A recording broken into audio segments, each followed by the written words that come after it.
मनोविकार, व्यसनमुक्ती, लैंगिक समस्या यावर तज्ज्ञ डॉक्टरांकडून खात्रीशीर उपचार. Mind care hospital for mental and sexual health. Ratnagiri, Chiplun, Khed, Lanja, Rajapur आणि नवी मुंबई इथे सेवा उपलब्ध. संपर्क 830 878 4422. हम माइंड केयर मैराथन के 31st सेशन में मिल रहे हैं. बहुत दिनों के बाद हम मिल रहे हैं. बीच में कुछ गैप हुआ था ये प्रोग्राम कंटिन्यू करने में. आज हम एक विशेष टॉपिक के बारे में बात कर रहे हैं जो है child sexual abuse and mental health. मना है बोलना, फिर भी मुंह जरूर खोलना. और इसके लिए हमारे साथ आज जुड़ेंगे हमारे esteemed speaker doctor Santaji Shelke, जो कि कंसल्टेंट साइकियाट्रिस्ट है, मन शांति क्लिनिक बारामती पुणे. यहाँ पे उनके बारे में मैं आपको थोड़ा सा बाद में डिटेल में बताऊंगा. इससे पहले कि मैं सर को इनवाइट करूं, आज हम थोड़ा सा जो नए हमारे मेंबर्स है जो पहली बार ज्वाइन कर रहे हैं उनके लिए थोड़ा सा माइंड केयर मैराथन के बारे में बताना चाहूंगा.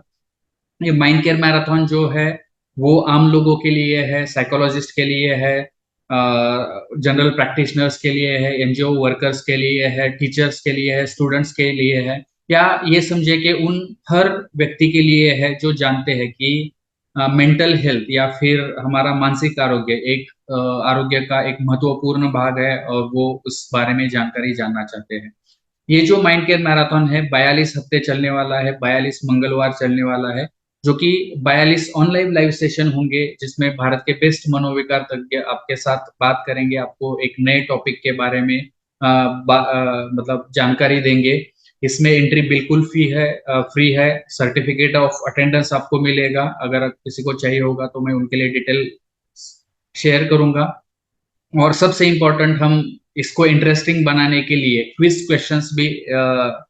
कंपटीशन भी कंडक्ट करते हैं और उसके दरमियान आप प्राइज भी जीत सकते हैं. अगर आप इस प्रोग्राम के लिए नए हैं तो आप कृपया व्हाट्सएप पे माइंड केयर मैराथन लिखिए, आपका नाम लिखिए और 9503421124 ये नंबर पे शेयर कीजिए ताकि अगले आने वाले प्रोग्राम्स के बारे में आपको आपके व्हाट्सएप पे आपको शेयर किया जाएगा, आपको डिटेल मिल जाएगा. आप टेलीग्राम पे भी जुड़ सकते हैं, यूट्यूब पे भी आप हमारे रिकॉर्डेड सेशन बाद में देख सकते हैं और फेसबुक पे भी आप हमसे जुड़ सकते हैं, वहां पे भी आप हमारे सेशंस देख सकते हैं.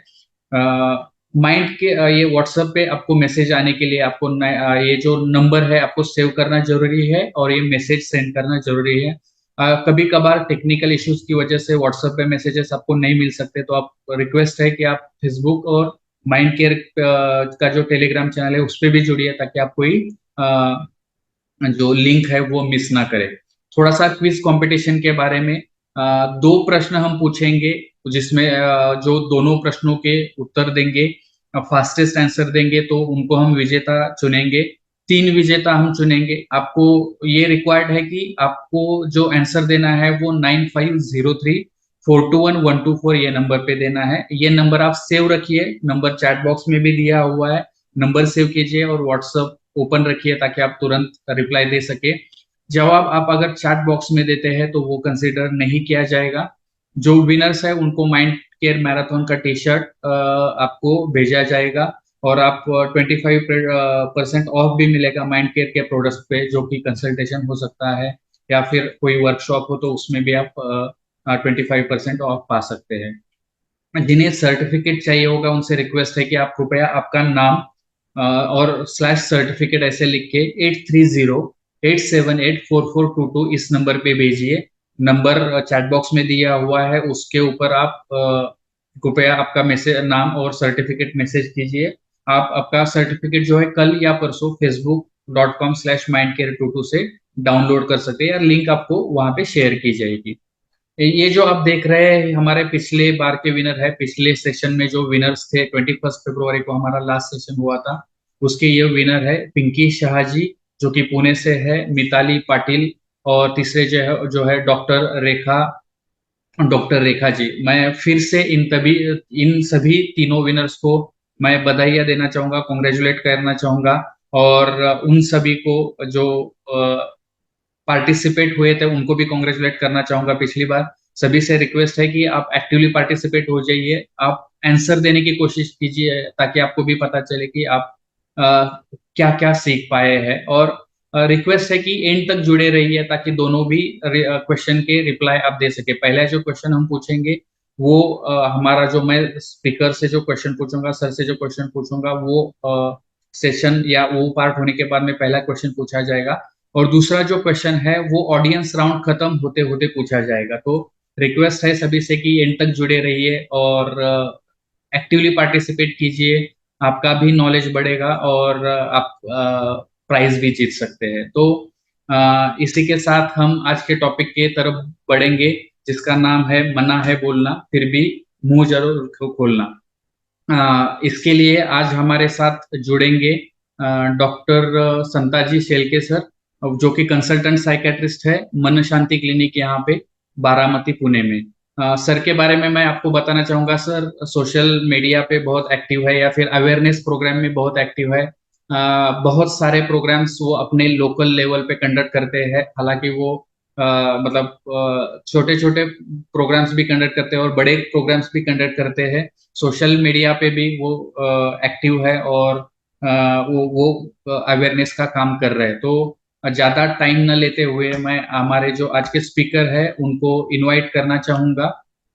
जो आज का जो प्रोग्राम है 2 पार्ट्स में होगा। मेनली हिंदी लैंग्वेज हम यूज करेंगे। Welcome sir. आज के जो ये जो टॉपिक है उसमें मैं आपका हार्दिक स्वागत करता हूँ। हमारे जो श्रोता है उनकी तरफ से और मेरी तरफ से मैं आपका हार्दिक स्वागत करना चाहूंगा, धन्यवाद देना चाहूंगा कि थैंक यू आपने सर, धन्यवाद। ये प्रोग्राम में अपने एज अ स्पीकर आप आए। थैंक तो यू सर। सबसे पहले जो बात है कि आज का जो टॉपिक है बहुत जी अच्छा हमने चुना है कि मुंह जरूर मना है बोलना फिर भी मुंह जरूर खिलना। जे जी ये एक इम्पोर्टेंट टॉपिक है, सबसे अहम टॉपिक है आजकल। चाइल्ड सेक्सुअल अब्यूज जिसको कंट्रोल करने के लिए बहुत सारे रूल्स भी आ रहे हैं, रेगुलेशंस आ रहे हैं, एक्ट आ रहे हैं। और फिर भी हम थोड़ा सा कहीं पे कंट्रोल करने में हमें दिक्कत आ रही है। तो मुझे लगता है कि ये प्रोग्राम बहुत इंपॉर्टेंट है पेरेंट्स के लिए, सभी लोगों के लिए। ये लोगों तक पहुंचना जरूरी है। एक्ट है लेकिन उनके बारे में उनको पता नहीं है, एक्चुअली क्या होता है वो उनको पता नहीं। तो मैं सबसे पहले आपसे ये क्वेश्चन पूछना चाहूंगा कि आज का ये जो टॉपिक है या फिर आज जो हम चर्चा करेंगे तो उसमें किस किस बात पर आप चर्चा हमारे साथ करेंगे। बेसिकली अगर अतुल सर हमने देखा तो सोसाइटी में सेक्स के बारे में ही ज्यादा बातें होती है और वो खुसर फुसर होती रहती है। मतलब इधर की कानों की बात इधर की कानों तक ओपनली डिस्कशन करना ये टाबू हो गया है। इसीलिए ये प्रॉब्लम आ रहा है। अगर बच्चे ने हमको देखा कि बड़े भी लोग इसके बारे में खुल के बातें कर रहे हैं तो बच्चे भी खुल के बातें करेंगे। लेकिन क्योंकि बड़े खुल के बातें नहीं कर रहे हैं, बड़े अपनी भावनाएं दबा रहे हैं, अपने शब्द दबा रहे हैं, कानों में खुसर फुसर कर रहे हैं, तो बच्चों को लगता है कि ये बात ऐसी है कि जिसकी बात नहीं करनी चाहिए। इसलिए ये बात समझ लेना बहुत जरूरी है कि बच्चों को अगर बोले ऐसा हमें लगता है, बच्चे बोले ऐसा हमें लगता है, तो ये बात पहले जरूरी है कि बड़ों ने बोलना चालू करना चाहिए। और ये इसलिए हमने वो नाम रखा है कि मना है बोलना। एक्चुअली बोलते हैं लोग। हमने देखा कि अगर जोक्स जो होते हैं उसमें तो 90% जोक्स जिनको पता है वो तो नॉनवेज ही रहते हैं, रिमेनिंग 10% जोक्स ही वेज रहते हैं, सबको पता है। फिर भी लोग खुल के बातें नहीं करते, इनडायरेक्टली बातें करते हैं। इनडायरेक्टली तो डायरेक्ट बातें बच्चों को समझ में आती है, इनडायरेक्ट बातें बच्चों को समझ नहीं आती। इसलिए हमें बाल लैंगिक शोषण के बारे में अगर बात करनी है तो ऐसा वातावरण डेवलप करना चाहिए कि जहां बड़े भी बोले और बच्चे भी बोलने को सीखे। Thank you sir. बहुत इम्पोर्टेंट बात आपने की है कि सभी ने बोलना चालू करना चाहिए ताकि बच्चे भी बोल सके, इसके बारे में खुल के बात कर सके। तो सबसे पहले यहाँ पे पेरेंट्स या फिर जो भी लोग यहाँ पे है उनके लिए थोड़ा सा डिटेल में बताना, क्योंकि ये एग्जैक्टली जो चाइल्ड सेक्सुअल अब्यूज जो होता है या फिर बाल लैंगिक शोषण या यौन शोषण होता है वो एग्जैक्टली क्या होता है। Sorry for disturbance. तो हम अभी यहाँ थे कि हर इंसान में कुछ ना कुछ सेक्सुअल इमोशंस या सेक्सुअल भावनाएं रहती हैं। हर इंसान के अपने सेक्सुअल सेटिस्फैक्शन करने के अलग अलग तरीके रहते हैं। इस तरीके हम समाज से सीखते हैं, समाज की धारणाओं से सीखते हैं, और कुछ हम अपने आप से मतलब इंटरनली डेवलप होते हैं, जो हम बोलते हैं कि बायोलॉजिकली डेवलप होते हैं, बाय नेचर डेवलप होते हैं। वैसे तो हम अभी अभी इस 4-5 हजार सालों में सोशलाइज हुए हैं, उसके पहले तो हम जंगल में ही रहा करते थे। तो ये भावनाएं जब अ, गुनाह का रूप लेती है, तो वो दो तरह से लेती है। एक तो स्पर्श करके सेक्सुअल सेटिस्फैक्शन करने की भावना, जिसमें अगर बच्चे आ जाए तो फिर वो बाल लैंगिक शोषण हो जाता है। इसमें अगर स्पर्श करने वाला बाल लैंगिक शोषण अगर हमने देखा तो इसमें को सहलाना, या फिर निजी अंगों को स्पर्श करना, या फिर सीवियर जो हम बोलते हैं कि ज्यादा तीव्र प्रकार के, उसमें बलात्कार का भी प्रॉब्लम हो सकता है। और दूसरा प्रकार जो है वो स्पर्श रहित है, जो लैंग्वेज से रिलेटेड है, वीडियो से रिलेटेड है। मतलब बच्चों के सामने ऐसी बातें करना, या इस प्रकार के बुक्स पढ़ना, या ऐसे वीडियो देखना, या बच्चों को दिखाना, या उसके बारे में बच्चों से बात करना निजी अंगों के बारे में, जबकि वो बात करने का अवसर नहीं है, या अपना कुछ अधिकार नहीं है, या और उसके आगे फिर कोई अगर ना रहा उसको देखना, या कपड़े बदलता हुआ कोई है उसको देखना, ये सब स्पर्श रहित यौन शोषण में आता है। और इसमें अगर बच्चे आ जाते हैं 18 साल के बिलो वाले, तो फिर वो बाल लैंगिक शोषण में आ जाता है। तो ये प्रकार होते हैं बाल लैंगिक शोषण। थैंक यू सर, बहुत अच्छी इंफॉर्मेशन आपने दी है। और ये जो स्पेशली आपने क्लासिफिकेशन किया है वो बहुत इंपॉर्टेंट है, क्योंकि मुझे लगता है बहुत सारे लोगों को पता नहीं होगा कि नॉन स्पर्श, ये जो स्पर्श रहित जो है वो भी यौन शोषण हो सकता है। ये जो वीडियोस देखना है या फिर उनको दिखाना है, अपने प्राइवेट पार्ट्स दिखाना देखना, ये सभी इसमें आते हैं। ये लोगों को पता चलना बहुत जरूरत है, क्योंकि लोगों के मन में सिर्फ उसका मतलब रेप होना या फिर उसको टच करना या फिर उसको मतलब सेक्स करना, इसको ही सिर्फ यौन शोषण समझा जाता है। तो मुझे लगता है ये बहुत बराबर बड़ी है। बात आपने की है, और लोगों को ये पता चलना बहुत इम्पोर्टेंट था, पेरेंट्स को ये पता चलना बहुत इवन इम्पोर्टेंट। सर, बच्चों के निजी अंगों को देखते रहना, लगातार देखते रहना या स्टेयर करना, ये भी उसी में आ जाता है, ताकि वो उसको अनकंफर्टेबल हो जाए, इतना देखना ही यौन शोषण में ही आ जाता है। यस, और उसके साथ में पोर्नोग्राफी, अगर हम यस। ऐसी पोर्नोग्राफी देख रहे हैं जिसमें चाइल्ड हो, तो वो भी उसको किया बोला जाता है कि वो भी चाइल्ड सेक्सुअल अब्यूज है। और हम रिकॉर्ड भी करते हैं किसी बच्चे का, वो बच्चों में जिसमें पोर्न वीडियो और उसमें बच्चे हो, तो वो भी लीगली अभी चाइल्ड सेक्सुअल अब्यूज के इसमें आता है। तो यस। ये सब है, अभी का एनवायरनमेंट ऐसे है कि जहाँ पे टीवी, मोबाइल, वीडियो, सभी सभी जगहों पे ये सेक्सुअल मतलब इमोशंस ये होते हैं। तो इसमें पेरेंट्स मतलब इसको अजनबियों से या फिर अपने लोगों से दूर कैसे रखे, या फिर बच्चों का चाइल्ड शोषण ना हो, सेक्सुअल अब्यूज ना हो, तो उसके लिए पेरेंट्स ने क्या करना चाहिए, कैसे दूर रख सकते हो? हम्म, ये बहुत ही अच्छा सवाल है। इसमें देखो सर, लोगों को ऐसा लगता है कि अपने जो घर वाले हैं या पास पड़ोस वाले लोग हैं, अपने से प्यार करने वाले जो लोग हैं, वो ऐसा कभी नहीं कर सकते। ऐसा लोगों का एक वहम होता है या गैर समझ होता है। एक्चुअली स्टडीज और रिपोर्ट्स में पाया गया है कि ऐसे जो शोषण है 99% ऑफ द टाइम ये अपने पहचान वाले, प्यार करने वाले, या घर वाले, आसपास वाले, पड़ोस वाले, या हमारे जो नातेवाईक रहते हैं उसी में से कोई एक रहता है। अजनबी लोगों से ऐसे होने के प्रमाण बहुत ही कम है। इसलिए हमें थोड़ा सतर्क होना चाहिए कि जो प्यार लाड़ घर वाले या आसपास वाले करते हैं, उस लाड़ प्यार में सिर्फ लाड़ प्यार ही है या उससे ज्यादा कुछ और है। इसके लिए पेरेंट्स को थोड़ा सा सतर्क होना चाहिए। सिर्फ लाड़ प्यार है तो उसमें कोई बात नहीं लगे, लेकिन अगर उसको उसमें कुछ लैंगिक सेटिस्फैक्शन या सेक्सुअल सेटिस्फैक्शन का पार्ट आ जाता है, तो हमें थोड़ा सतर्क होके उस चीज को या उस व्यक्ति की तरफ देखना जरूरी है। डेफिनेटली बहुत बड़ी बात आपने की है कि ये जो मिसकंसेप्शन है लोगों में कि बहुत बार ये आदमी बाहर के होते हैं, ये गलत है, और मोस्ट ऑफ द लोग घर में ही होते हैं या फिर हमारे आस पड़ोस में होते हैं, तो उसके ऊपर ध्यान रखना पेरेंट्स ने जरूरी है। जी। एक भी एक मतलब हो सकता है कि मतलब गलत फहमी हो कि हमारा जो देश है वो उसकी संस्कृति बहुत बढ़िया है, हमारे भारत देश में इतने बड़े बड़े महापुरुष हुए, तो हमारे यहाँ पे चाइल्ड सेक्सुअल अब्यूज कम होगा, ये अमेरिका में यूके में होता होगा और इंडिया में नहीं होता है, तो ये क्या सही है? हमारे देश के बारे में हमें प्यार होना चाहिए, ये सच्ची बात है। हमें अभिमान भी है, हमें गर्व भी है। लेकिन आंकड़ेवारी जो बोलती है तो ये बोलती है कि हर दो में से एक बच्चे का उसके चाइल्डहुड में कुछ प्रकार का अब्यूज हुआ होता है। अगर हमने 2017 से लेकर 2020 की आंकड़ेवारी देखी तो तकरीबन 24 से 30 लाख बच्चों के मामले दर्ज हुए हैं कि जहाँ पे यौन शोषण प्रूव हो चुका है। और एक्चुअली जो रिपोर्टिंग होता है वो हमको पता है कि अगर 100 इंसिडेंट हो गए तो उसमें से 10 ही रिपोर्ट हो जाते हैं। तो ये आंकड़ा जो रिपोर्ट होता है वो काफी कम है।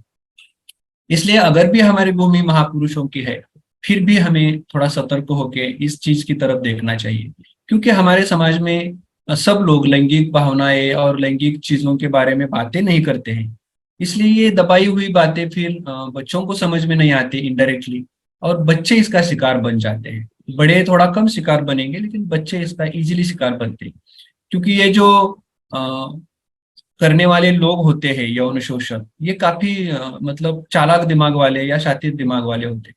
वो अपनी जरूरत पूरी करने के लिए किस चीज का इस्तेमाल करेंगे या कौन सा मौका अ, अपने लिए देखेंगे, कैसे घर वालों का मतलब विश्वास जताएंगे और कैसे बच्चों को इस्तेमाल करेंगे, ये हम मतलब सोच भी नहीं सकते। इसलिए हमें थोड़ा सतर्क रहना थोड़ा जरूरी होता है। एग्जैक्टली, बहुत बढ़िया बात आपने की है, इम्पोर्टेंट बात की है। तो मैं इसको थोड़ा सा आगे लेके जाना चाहूंगा कि ये क्यों होता है, ये जो यौन शोषण होता है वो क्यों होता है, इसके कारण क्या है? अभी हमने अगर इसका थोड़ा सा साइकोलॉजी के बारे में सोचा तो हमारे समाज में जो धारणाएं है सेक्स के बारे में या सेक्स यौन के बारे में, इसमें थोड़ा सा इसका मतलब मूल हमें दिखाई देता है। जैसे कि सेक्स पे चर्चा करना या सेक्स का जो साइंटिफिक एजुकेशन है, सेक्स एजुकेशन ये देना, इसके बारे में लोग नकारात्मक है। इसलिए क्या होता है कि बच्चों को पता ही नहीं रहता कि ये एक्चुअली क्या हो रहा है, तो बच्चे डर जाते हैं, घबरा जाते हैं। दूसरी चीज है कि माता पिता अपने बच्चों को अपने निजी अवयवों के बारे में कुछ शिक्षण नहीं देते, इसलिए बहुत सारे बच्चों को ये पता ही नहीं रहता कि ये निजी अंग क्या होते हैं, और अगर होते भी है तो उनके बारे में थोड़ा सा निगेटिव फीलिंग्स उनके माइंड में रहते हैं। इसलिए उसके बारे में बात करना फिर वो थोड़ा सा बुरी तरह से ले लेते हैं। स्कूलों में भी इसके बारे में अगर कुछ एजुकेशन दिलाना है तो टीचर्स और पेरेंट्स थोड़ा सा रेजिस्ट करते हैं। इसलिए इसके बारे में समाज में जो प्रबोधन होना चाहिए वो थोड़ा कम है, और इसी वजह से बच्चे शिकार बन जाते हैं इस शोषण का। बड़े थोड़ा कम बनते हैं, लेकिन वही बच्चे भी जब बड़े बन जाते हैं तो वो भी, अगर मेरे साथ ऐसा हुआ है तो फिर वो विक्षिप्त भी हो सकते हैं, उन्हें कुछ मानसिक बीमारियां भी हो सकती है, या फिर वो ऐसे टाइप के बिहेवियर उन्हीं से भी फिर हो जाते हैं जो फिर बड़े होकर बच्चों को मतलब बच्चों का शोषण करना भी पॉसिबिलिटी होता है। तो ऐसे बहुत सारे रीजंस है जिसकी वजह से ये हो जाता है। आपने जो बात की उससे दो क्वेश्चंस उभर कर आते हैं, उसमें से पहला क्वेश्चन मैं फिलहाल पूछना चाहूंगा, दूसरा मैं बाद में पूछूंगा। पहला जो क्वेश्चन है कि अगर इतनी सारी गलतफहमियां हैं, धारणाएं हैं समाज के मन में, तो सरकार उसके लिए कुछ क्यों नहीं करती, या फिर सरकार उसके लिए स्टेप्स क्यों नहीं उठाती? या सरकार भी कष्ट ले रही है और बहुत सारी संस्थाएं भी है वो भी काम कर रही हैं, लेकिन अभी तक मतलब अभी अभी ये शुरू हुआ है। जैसे हमारे सरकार ने पॉक्सो नाम का एक मतलब कानून पूरे देश में लागू किया है, जिसको यौन अपराधों से बच्चों को संरक्षण करने का अधिनियम 2012 में ये चालू हुआ है। इससे पहले जो बच्चों का यौन शोषण किसी लीगल इसमें नहीं आता था, वो अभी लीगल इसमें आ गया। और वो जो बच्चों का मेडिकल एग्जामिनेशन है या पुलिस एग्जामिनेशन है, वो प्रोसीजर काफी कॉन्फिडेंशियली मतलब किसी को बिना बताए और एक ही रूप में हॉस्पिटल में हो जाता है। मतलब उनको प्रायोरिटी दी जाती है, उसको स्पेशल दिया जाता है। और जिसका भी शोषण हुआ है उस बच्चे का आइडेंटिटी, उस फैमिली का आइडेंटिटी इजीली नहीं कोई ट्रेस कर पाता है। इसलिए वो बहुत ही अच्छा कानून है। और दूसरा है कि बेटी बचाओ बेटी पढ़ाओ आंदोलन में भी इसका असर पड़ा है। तो अगर बेटियां पढ़ाई कर रहे हैं, लर्न कर रहे हैं, सीख रही है, तो वो यौन शोषण का शिकार होने की शंका बहुत ही कम होती है। ऑपरेशन स्माइल नाम का एक ऑपरेशन है जो राष्ट्र के इस पे चलता है। और यहाँ पे मुस्कान नाम का जो मतलब कार्यक्रम है वो गृह मंत्रालय चलाता है, जिसमें तस्करी किए वाले बच्चे या होमलेस बच्चे होते हैं उनको केयर करने के लिए और उनका पुनर्वसन करने के लिए काम किया जाता है। और बहुत सारी संस्थाएं हैं जो हेल्पलाइन और काउंसलिंग सेंटर्स भी चलाते हैं जो स्पेशली बच्चों के लिए और खास करके बाल यौन शोषण के लिए काम करते हैं। जैसे 1098 जो डायल टोल फ्री नंबर है वो भी सोसाइटी में बहुत अच्छा काम करते हैं। और वो भी बनाते हैं जो यूट्यूबर पर हम मतलब देख सकते हैं कि उन्होंने क्या क्या बनाया है। तो वो एजुकेशन में भी काम कर रहे हैं, लोगों को इसके बारे में थोड़ा अ, ये भी कर रहे हैं कि भाई ऐसा भी होता है, ये भी होता है, तो इसके बारे में थोड़ा सतर्क रहे। तो इसके बारे में सरकार भी काफी अच्छे काम कर रही है। ये बहुत इम्पोर्टेंट जानकारी आपने दी है। स्पेसिफिकली जो पॉक्सो एक्ट है वो बहुत स्ट्रिक्ट है और मतलब विद इन 1 ईयर उसके रिजल्ट्स दिए जाते हैं, ऐसे भी उसका ये है। तो दूसरा जो क्वेश्चन मेरा था कि समझो कोई बच्चों पे अगर बच्चों का यौन शोषण हो गया है तो उसका उसके मानसिकता के ऊपर क्या असर होता है, उनमें कौन सी मानसिक बीमारियां होने के चांसेस? हाँ, अभी ऐसे बच्चों में उसी टाइम में एक्यूट स्ट्रेस डिसऑर्डर बोलते हैं, मतलब बच्चे एकदम शॉक में चले जाते हैं। उनके इमोशंस डिसोसिएट भी हो सकते हैं, मतलब कन्वर्जन डिसऑर्डर जैसे बीमारियां या डिसोसिएटिव डिसऑर्डर जैसे बीमारियां, या उसी टाइम में बच्चा एकदम सीवियर डिप्रेशन में भी जा सकता है। सुसाइडल टेंडेंसीज भी उसमें दिखाई देती है। और बाद में अगर थोड़ा टाइम जाने के बाद 1 साल या 2 साल के बाद उन्हें post traumatic stress disorder, depression या डिस्थाइमिया, एंजाइटी डिसऑर्डर या sexual problems, problems related to sexual identity, ऐसे बहुत सारे प्रॉब्लम्स उनको हो सकते हैं, फेस करना पड़ सकता है। और सबसे बड़ा है प्रॉब्लम कि सोसाइटी में जो स्टिग्मा रह जाता है उसके खिलाफ लड़ना वो बच्चों के लिए या बच्चों काफी मुश्किल होता है, क्योंकि सोसाइटी उन्हें एडजस्ट नहीं कर देती। इसलिए पॉक्सो ने जो आइडेंटिटी छुपाने का या कॉन्फिडेंशियलिटी रखने का जो कदम उठाया है वो काफी अच्छा है। थैंक यू, बहुत इम्पोर्टेंट आपने इंफॉर्मेशन दी है। इसको आगे थोड़ा सा लेके चलते हुए कि बहुत बार अगर इतने बच्चों के साथ ये यौन शोषण हो रहा है, सेक्सुअल अब्यूज हो रहा है, तो बच्चे ये अपने पेरेंट्स के साथ बात क्यों नहीं करते हैं, या फिर उनको मतलब शुरू में ही उनको उसको स्टॉप करने की कोशिश क्यों नहीं करते? हाँ, इसका इसका रीजन तो बहुत बार बच्चों के लिए एकदम ये शॉक होता है कि व्हाट इज गोइंग ऑन, मतलब ये क्या है, ये बच्चों को पता नहीं चलता, वो शॉक में चले जाते हैं। और वो इतने डर जाते हैं या उतने इतने कंफ्यूज हो जाते हैं कि वो मतलब उस टाइम को समझ ही नहीं पाते कि क्या हो गया। जैसे अब सपोज हम अगर किसी डिफिकल्ट सिचुएशन में अटक गए तो हमें भी समझ नहीं आता कि क्या करें। तो वैसा ही बच्चों का भी स्थिति हो जाता है, उनका स्थिति अपने से थोड़ा सा ज्यादा, क्योंकि वो बहुत ही सेंसिटिव रहते हैं और वो काफी अनएक्सपीरियंस रहते हैं उनको समाज के बारे में, या उनको इससे पहले ऐसा कुछ एक्सपीरियंस उन्हें नहीं होता है। दूसरी चीज होती है कि बच्चों के पास शब्द ही नहीं होते कि इसको कैसे डिस्क्राइब करें। इसलिए हम सेक्स एजुकेशन में ये शब्द बच्चों को सिखाते हैं कि क्या किस पार्ट्स को महत्व है, किस पार्ट को क्या बोलते हैं, और वो शब्द उनको सिखाना वो काफी जरूरी होता है।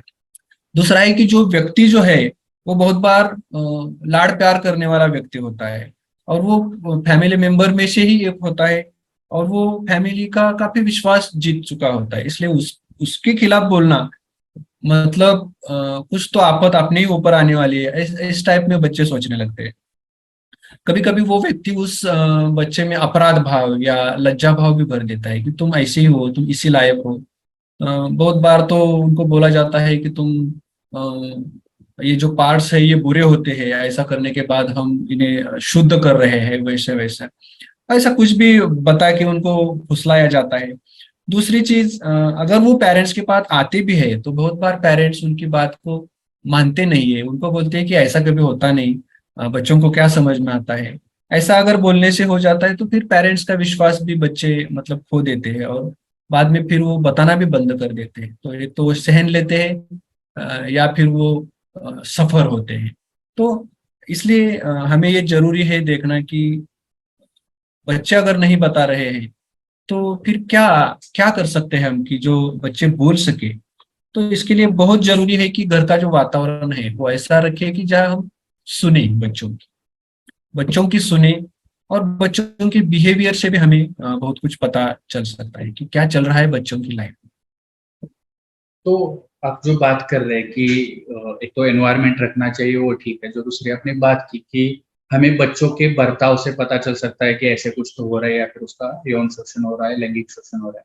तो ऐसी क्या चीजें हैं जिससे पेरेंट्स पिकअप कर पाए कि हाँ कुछ तो गलत है और हो सकता है कि ऐसे कुछ बात हो रही है। तो ऐसी क्या साइंस है जिससे पेरेंट्स को पता चले?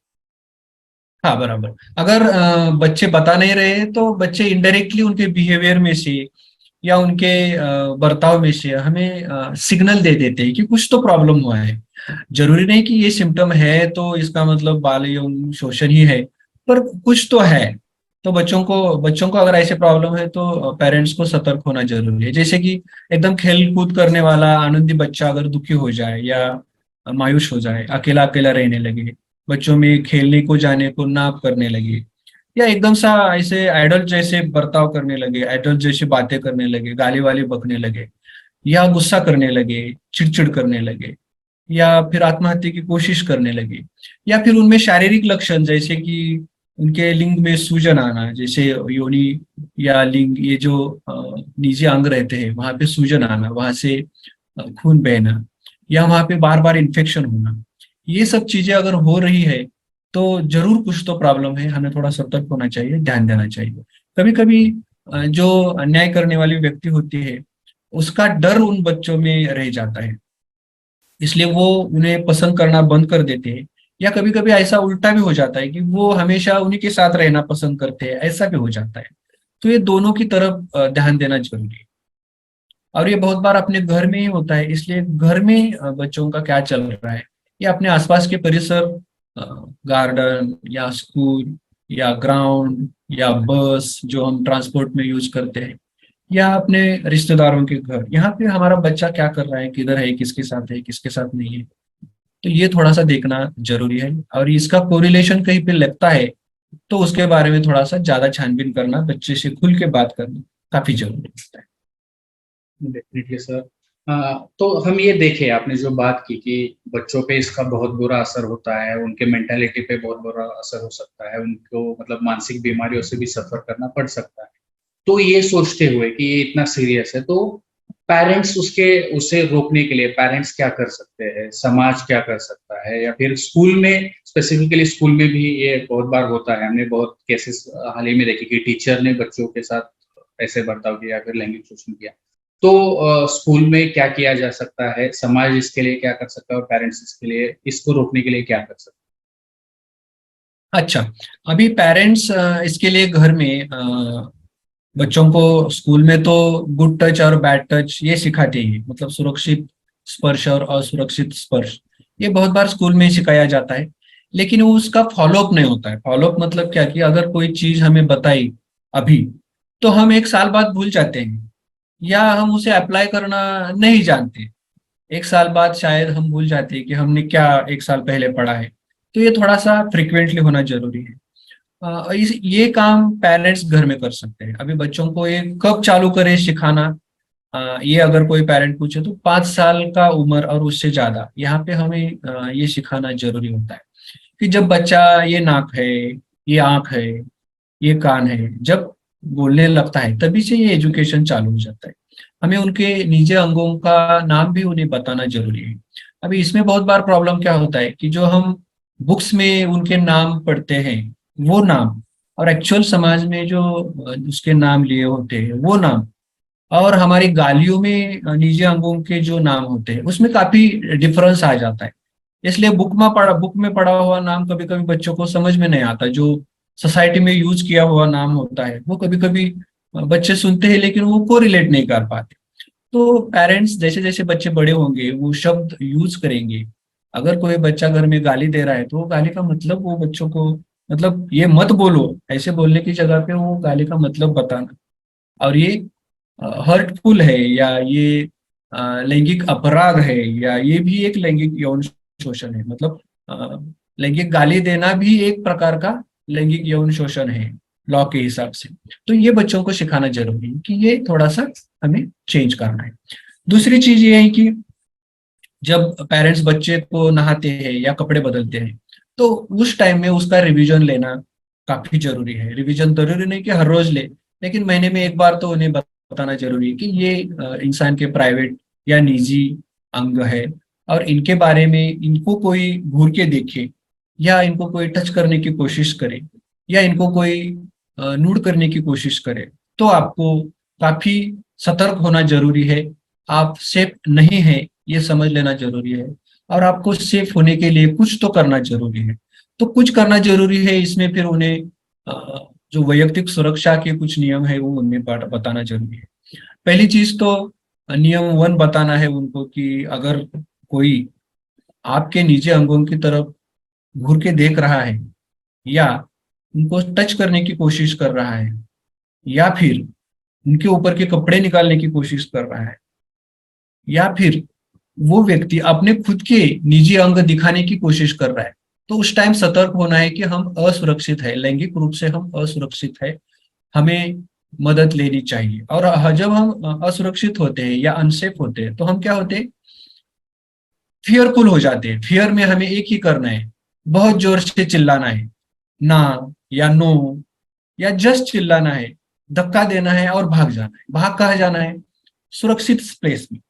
बहुत बार वो अपना बच्चों का ग्रुप, सपोज एक 10-12 बच्चे खेल रहे हैं और एक बच्चे को किसी ने मतलब फुसला के लिए गया है तो वो बच्चों के ग्रुप में भागना चाहिए और बाद में वो बच्चों को बताना चाहिए और अपने पेरेंट्स को भी बताना चाहिए।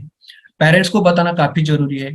पेरेंट्स को अगर बताए या स्कूल में है तो टीचर्स को बताए या अगर कहीं और है तो अपने जो ट्रस्टेड, मतलब जिस पर वो बच्चा यकीन करता है उस आदमी को उसने बोलना चाहिए। इसलिए पहले ही बच्चे से बात करनी जरूरी है कि अगर तुम्हें इमरजेंसी है या फिर तुम डेंजर में हो तो तुम किससे बोलोगे, किससे बात करोगे। तो बहुत बार बच्चे मम्मी पापा या अपने दादी या दादा ऐसे कोई रहता है, बड़ी बहन बड़ा भाई, ऐसे इन्हीं के नाम लेते हैं तो उनके साथ उन्होंने ये बात करनी चाहिए कि ऐसा ऐसा हो गया। उसको छुपाना मतलब अच्छी बात नहीं है, ये उसके आरोग्य के लिए भी हानिकारक है और भविष्य में किसी और बच्चे के लिए भी हानिकारक हो सकता है। इसलिए good touch bad touch parents ने घर में ही सिखाना जरूरी है, हर बच्चे को सिखाना जरूरी है, irrespective of his gender age whatever. ये काफी जरूरी है। बहुत अच्छा इंफॉर्मेशन आपने दिया है और आपने स्पेसिफिकली जो रिस्पॉन्स के बारे में बात की कि बच्चों ने ऐसे सिचुएशन में क्या करना चाहिए, ये बच्चों को बताना जरूरी है, वो बहुत इंपॉर्टेंट है। और मैं थोड़ा सा ऑडियंस के लिए एक एग्जांपल देके कि बच्चे जो 5, 6, 7 साल के होते हैं उनको ये समझ में नहीं आता तो हम उनको एक एग्जांपल्स जो नेचर में है वो दे सकते हैं कि जब हम पंछी को डिस्टर्ब करते हैं तो पंछी क्या करता है, हम कुत्ते को डिस्टर्ब करते हैं तो कुत्ता क्या करता है, और हम अगर कछुए को, टॉर्टाइस को डिस्टर्ब करते तो वो क्या करता है। तो ये एग्जांपल देंगे तो उनको बहुत अच्छी तरह से समझ में आता है। पंछी को हम डिस्टर्ब करते तो वो वहां से उड़ जाता है, तो बच्चे को बोलना है कि उस यहाँ से फ्लाई करो, फ्लू करो, आप वहां से उड़ जाओ या फिर वहां से निकल आओ, उस सिचुएशंस में निकल के अपने पेरेंट्स या फिर अपने दोस्तों के ग्रुप में जाओ। दूसरा जो रिस्पांस है कुत्ते का रिस्पांस, अगर कुत्ते को इनसिक्योर किया जाता है, डिस्टर्ब किया जाता है, वो जोर से भौंकता है, चिल्लाता है और हम चिल्लाते हैं तो हम खुद डर के मारे वहां से निकल जाते हैं। तो हम ऐसे अगर जोर से चिल्लाएंगे, नहीं बोलेंगे, नो बोलेंगे या फिर उसके ऊपर मैं माँ को बताऊंगी, मैं पिताजी को बताऊंगी, अगर मैं टीचर को बताऊंगी, ये जब हम बात करेंगे, जोर से बोलेंगे, कॉन्फिडेंस से बोलेंगे तो वो वहां से निकल आएगा। अगर हम डरे सहमे रहेंगे, कुत्ते जैसे अपना पूंछ चुप के दब जाता है तो फिर और लोग उसको डिस्टर्ब करते हैं। तो इस तरह से ना करके हमको चिल्लाना जरूरी है, जोर से ना बोलना जरूरी है। तीसरा जो है कछुआ जैसे अपने जो शेल होता है, शेल में घुस जाता है। तो ये जो शेल सर ने बात की कि हमारी माँ हो सकते हैं, पिताजी हो सकते हैं, दादा दादी हो सकते हैं, या फिर कई बार हमको, अगर हम बड़े हैं 10-12 साल के, तो हम पुलिस के पास भी हम इस बारे में वो प्रोटेक्शन सेल शेल उनको बना सकते हैं, और या फिर उसको बोल सकते हैं। तो ये बहुत बड़ी बात सर आपने की है, और वो मुझे लगता है कि हर पेरेंट्स ने अपने बच्चों को, जो भी बच्चे हैं 3 साल से 5 साल से बड़े, उनको ये बताना जरूरी है। तो अगर फिर भी पता चले कि कोई बच्चा अगर अपने पेरेंट्स को बताए या टीचर्स को बताए कि मेरे साथ ऐसे हो रहा है, कोई आदमी है, वो आदमी है, या फिर ये व्यक्ति है जो मेरे साथ ऐसे-ऐसे कर रहा है। तो अगर कोई ऐसे बोलता है, या फिर कोई चाइल्ड जो है लैंगिक शोषण से गुज़रता है, तो हमारा उनके साथ बर्ताव, मतलब पेरेंट्स का बर्ताव, टीचर्स का बर्ताव उनके साथ कैसा होना चाहिए? फिर उन्होंने क्या करना चाहिए? हमें पता चला है कि बच्चे या के साथ ऐसे हो रहा है। ये काफी इम्पोर्टेंट है, क्योंकि बच्चा उस टाइम काफी डिस्टर्ब, काफी सैड, काफी फियरफुल ऐसा रहता है। तो पेरेंट्स को उस टाइम सुनना जरूरी है, जो कुछ भी है उसको गले लगाना जरूरी है। दूसरा, शांत रहना जरूरी है। तीसरा, उन्होंने उन्हें बताना है कि अच्छा हुआ तुमने ये मुझे बताया, मुझे तुम पर गर्व है। इससे वो उस बच्चे को लगेगा कि ना, ये मेरी गलती ना है, नहीं है ये मेरी गलती। नहीं तो बच्चों को बहुत बार लगता है कि आ, ये मेरी ही गलती है। स्पेशली जब लड़कियां होती है तो उनको तो बहुत बार बताया जाता है, इनफैक्ट घर वाले ही लोग बताते हैं कि ये तुम्हारी ही गलती है, तुमने ही ऐसे कपड़े पहने थे, तुमने ही ऐसा लिपस्टिक लगाया था, तुमने ही ऐसा हेयर स्टाइल किया था, तुमने ही ऐसे कपड़े पहने थे, इसीलिए ये हो गया। तो ऐसा जब होता है तो ये काफी मतलब और एक बड़ा स्ट्रेस बच्चों को होता है। मतलब एक ट्रॉमा तो ऑलरेडी हो चुका होता है, पेरेंट्स की तरफ से दूसरा ट्रॉमा हो जाता है। तो पेरेंट्स को ये समझना जरूरी है कि हम एटलीस्ट बच्चे को और ट्रॉमेटाइज ना करें, इसलिए वो शांत रहे। विश्वास रखिए कि जो भी बच्चा कह रहा है, बच्चे कभी झूठ नहीं बोलते, ऐसा बोलते हैं कोर्ट में भी। तो वो इस बारे में भी उनके ऊपर पूरा विश्वास पेरेंट्स ने रखना जरूरी है। उनको मारे नहीं, बहुत बार पेरेंट्स गुस्से में आके उनको मारते हैं, पीटते हैं, वो उधर किस लिए गया था ऐसा करके उनको फिर उनकी ही गलतियां निकालते हैं, उनका बाहर निकालना बंद कर देते हैं। ये सब नहीं करना चाहिए। बच्चों को समझ लेना जरूरी है, उनको पास लेना जरूरी है, उनको हक करना जरूरी है, उनसे प्यार से बात करना जरूरी है। जरूरी नहीं है कि वो हर चीज बताए, क्योंकि नहीं बता सकता हर चीज। तो हर बार क्या हुआ, कैसे हुआ, क्यों हुआ, ऐसे बार बार क्वेश्चनिंग जो होता है, मतलब जो है पुलिस स्टेशन में क्वेश्चन किया जाता है गुनहगार को, उस टाइप का क्वेश्चनिंग नहीं होना चाहिए। जो भी है सुनना चाहिए, अच्छे दिल से, तहे दिल से, प्यार से सुनना चाहिए। अगर बच्चा रो रहा है तो जरूरी नहीं कि आप एकदम स्तब्ध रहे, आपके भी आंसू में थोड़े आंखों में थोड़े आंसू आ जाए, आप भी थोड़ा रोए। बच्चों के साथ थोड़ा इम्पथाइज करना उस टाइम में पेरेंट्स ने जरूरी है। और अपने को अगर समझ में नहीं आ रहा है कि हम क्या करें भाई, कैसा कैसा मतलब इस प्रसंग को डील करें, तो हम स्पेशलिस्ट की मदद ले सकते हैं, जैसे साइकोलॉजिस्ट होते हैं, साइकेट्रिस्ट होते हैं। ये भी अगर नहीं करना है तो सीधा 1098 को नंबर को हम डायल करके उनसे बात कर सकते हैं, उनकी मदद ले सकते हैं। अगर ये भी नहीं समझ में आ रहा है तो पुलिस स्टेशन को फोन लगा के पुलिस लोगों को बुला सकते हैं। और बाय ऑर्डर ऑफ कोर्ट, मतलब ऑनरेबल कोर्ट, अभी पुलिस भी जब बच्चे मतलब यौन शोषण वाले बच्चों के घर में आते हैं तो उन्हें नॉन ड्रेस में आना कंपलसरी किया गया है, ताकि बाकी लोगों को ना लगे कि कुछ तो प्रॉब्लम हुआ है, क्योंकि लोग बड़े शंकालु होते हैं, इस घर में पुलिस आए मतलब कुछ तो हुआ है। तो ये ना हो, वहाँ पे स्टिग्मा ना हो, इसलिए ये सब ऑनरेबल कोर्ट ने मतलब डायरेक्शंस दिए हैं, उसी हिसाब से इन्वेस्टिगेशन होता है और काफी राहत मिलती है पेरेंट्स को भी। इसलिए पेरेंट्स को भी चुप रहना जरूरी नहीं है, बच्चे को भी चुप करना जरूरी नहीं। पेरेंट्स भी ये समझ ले कि हम बच्चे को भी चुप ना करें और खुद भी चुप ना रहे, और बच्चे को भी चुप रहने को ना करें, तो बोले, बात करें। बहुत ऑप्शन है, कहीं पर भी बात कर सकते हैं। डेफिनेटली बहुत इम्पोर्टेंट बात आपने की है।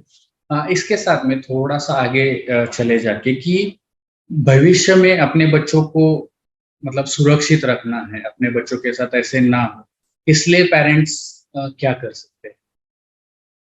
हाँ, ये बहुत ही अच्छा मतलब ये है। सबसे पहले अगर हमने देखा कि भारत हमारा संस्कृति वाला देश है, और हमारे इधर महापुरुष लोग हैं बड़े बड़े, तो यही प्रॉब्लम है हमारा, कि इस प्रॉब्लम से हमें बाहर आना है। क्योंकि हम क्या बोलते हैं कि बड़ों की सुननी चाहिए, बड़ों की इज्जत करनी चाहिए, बड़ों के लाड़ प्यार को एक्सेप्ट करना चाहिए, बड़ों से सवाल नहीं करने चाहिए, बड़ों को नहीं बोलना नहीं चाहिए। ये सब चीजें जब एक्सट्रीम में जाती है या ज्यादा ओवर, अब हम बोलते हैं ना कि बच्चों को हम मतलब एक अच्छा इंसान बनाने की कोशिश करने में लग जाते हैं, और ये अच्छा इंसान बनाने की कोशिश में हम उसे एक्सट्रीम इंसान बना देते हैं कि जो मतलब ना नहीं बोल सकता या बड़ों की बात को टाल नहीं सकता। और ऐसा बड़ा अगर कोई हो जो शोषण करने वाला है, तो फिर वो काफी मुश्किल हो जाता है। इसलिए बच्चों से बात करना बहुत जरूरी है। बच्चों से बात करने में, अभी बात करने में पेरेंट्स क्या समझते हैं कि हम बातें करें और बच्चे सुने, तो ये नहीं, बच्चा बात करे और पेरेंट्स सुने, तो ये जरूरी है। और दूसरी चीज, बातें भी जो है वो पढ़ाई, ग्रेड्स और स्कूल ये छोड़ के और भी कुछ बातें हो जाए।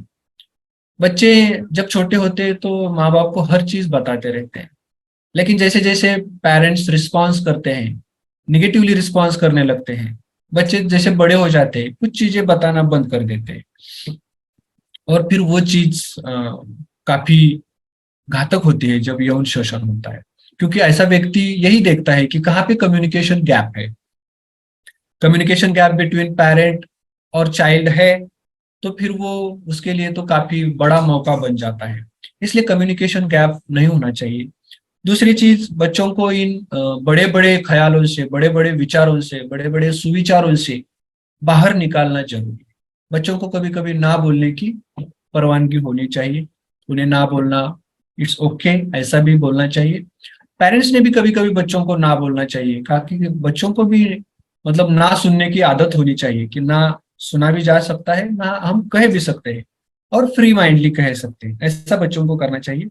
दूसरी चीज, बच्चों की प्रशंसा करना बहुत जरूरी है। हर चीज पर बच्चों को डांटना, क्रिटिसाइज करना, उनको मतलब उनकी गलतियां निकालना, इससे क्या होता है, बच्चों और पेरेंट्स में दुरावा तैयार हो जाता है। ये फिजिकली भी नहीं रहा तो भी मानसिक रूप से या इमोशनल रूप से एक दुरावा तैयार हो जाता है। तो ये दुरावा तैयार ना हो, जो भी बच्चा है उसके विचार, उसकी कल्पना, उसकी मतलब थॉट्स, उसकी आइडियाज, उसकी इमेजिनेशन, सब चीजों को हमें रिस्पेक्ट करना चाहिए, उसकी प्रशंसा भी करनी चाहिए। उसमें कुछ अगर गलत है, खोट है, तो हम बता सकते हैं, लेकिन पहले प्रशंसा करें और फिर एक छोटी सी गलती सुधारे। बहुत सारी गलतियां सुधारे और एक प्रशंसा करे, ऐसा करके कुछ मतलब बच्चों को नहीं होता, फिर वो बच्चे दुरावा निर्माण हो जाता है, तो वो ना हो। अगर गुस्सा भी होते हैं, गुस्सा आना तो नॉर्मल बात है, पेरेंट्स को कभी कभी गुस्सा आ भी जाएगा, लेकिन गुस्से में पेरेंट्स ने बच्चों से बात करना अवॉइड करना चाहिए। दूसरी चीज, गुस्से में बच्चों का फ्यूचर नहीं बताना चाहिए, भैया बच्चों के पर्सनैलिटी के बारे में कमेंट नहीं करना चाहिए, या तुम ऐसे ही हो या तुम ऐसे ही हो। अगर गुस्सा है तो आप बच्चे के बिहेवियर के बारे में कमेंट कर सकते हैं कि तुमने ये अच्छा बर्ताव नहीं किया, तुम अच्छे नहीं हो, ऐसा बात अवॉइड करना चाहिए। इससे क्या होगा कि एक रिलेशनशिप तैयार होगा जहां बच्चा हर चीज शेयर करेगा और उसमें ये चीजें भी आ सकती है। और बच्चों का दिन भर क्या चलता है, वो किधर रहते हैं, किस दोस्तों के साथ रहते हैं, वो दोस्तों के माता पिता क्या करते हैं, वो कहाँ रहते हैं, क्या करते हैं, ये पेरेंट्स को पता होना काफी जरूरी है। अगर ये पता नहीं है तो फिर ये आशंका काफी बढ़ जाती है कि बच्चों का शोषण हो सके। तो बच्चे का क्या चल रहा है, कैसा चल रहा है, ये स्कूल और पढ़ाई छोड़ के बाकी एरियाज में भी ये अगर हम देख सके तो पेरेंट्स अच्छे पेरेंट्स बन सकते हैं। और इसमें भी अच्छे पेरेंट्स मतलब वो नहीं कि जब बच्चा कहे ऐसा ही करो तो ऐसा ना कर रहा है, या ऐसा ना करो तो ऐसा ही कर रहा है, मतलब उल्टा पुल्टा नहीं होना चाहिए। बच्चों को जो भी बोलना है बोल सकते हैं, जो भी खेलना है खेल सकते हैं, बच्चा एंजॉय करे, बच्चा हर बात शेयर करे, ऐसा एक माहौल बनाना पेरेंट्स का सबसे बड़ा जिम्मेदारी होता है, उसी में बच्चे सुरक्षित रह सकते हैं। थैंक यू, बहुत अच्छी इंफॉर्मेशन दी है और मुझे लगता है ये बहुत बड़ा टॉपिक है, हम कंटिन्यू करेंगे तो बहुत सारे क्वेश्चंस है। मैं आगे भी कुछ क्वेश्चन पूछना चाहूंगा, लेकिन फिलहाल जो ये राउंड है मैं यहाँ पे खत्म करना चाहूंगा। इससे के आगे हमारे ऑडियंस जो है वो क्वेश्चंस पूछ सकते हैं। क्वेश्चन पूछने से पहले मेरी ऑडियंस से रिक्वेस्ट है कि कृपया खुद को अनम्यूट खुद से ना करें। आपको अगर कुछ क्वेश्चन पूछना है तो आप हैंड रेज कर सकते हैं, मैं आपको क्वेश्चन पूछने का मौका दूंगा। अगर आपको लगता है कि मैं पूछ नहीं पा रहा हूं, मैं बात नहीं कर पा सकता, तो आप चैट बॉक्स में भी क्वेश्चन डाल सकते हैं ताकि मैं वहां से क्वेश्चन सर से पूछूं। इसके बाद में जो हम सेकेंड राउंड ले रहे हैं, उससे पहले आज का जो हम क्विज कॉम्पिटिशन है उसका फर्स्ट क्वेश्चन पूछने का टाइम आ चुका है। सब लोग रेडी रहिए, आपके व्हाट्सएप के साथ नंबर चैट बॉक्स में शेयर किया हुआ है। फिर भी एक बार मैं नंबर लिख देता हूं, आपको इस पे मैसेज करना है 950342112124।